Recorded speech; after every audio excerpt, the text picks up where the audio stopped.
It's General Mushax, GM Bazooka, hey K, hey Town Boy.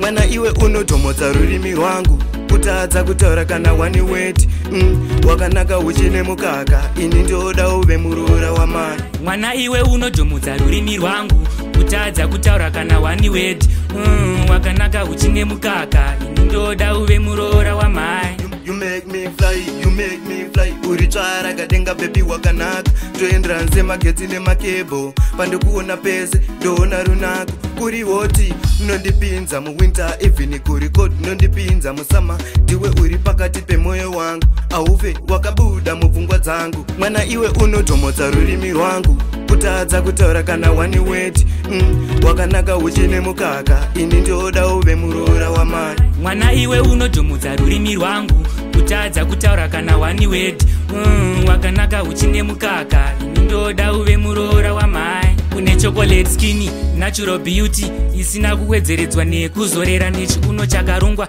sechemuindian chinofamba chichibhevhula sekamiliyani ende pandinokutaso nondimhanyisa mushini kwandiri uri nakadhula samakuru wani ndinoita kumerera kusvika muskeleton wangu uri ndandi chaiyo rekeni. Mwana iwe unotomodza rurimi rwangu kutadza kutaura kana wani weti wakanaka uchine mukaka ini ndoda uve muroora wamai. Mwana iwe unotomodza rurimi rwangu kutadza kutaura kana wani weti wakanaka uchine mukaka ini ndoda uve muroora wamai. You make me fly, you make me fly. Urichara kadenga baby wakanaka toendera nze magetsi nemakebo pandikuona pese ndoona runako kuri hoti nondipinza muwinter even kuri cold nondipinza musama ndiwe uri pakati pemoyo wangu auve wakabuda mupfungwa dzangu. Mwana iwe unotomodza rurimi rwangu kutadza kutaura kana wani weti wakanaka uchine mukaka ini ndoda uve muroora wamai. Mwana iwe unotomodza rurimi rwangu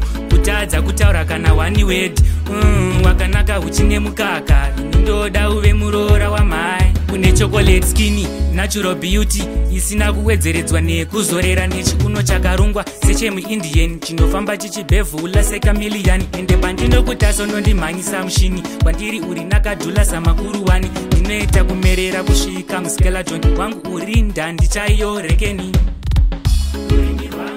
Kutadza kutaura kana wani weti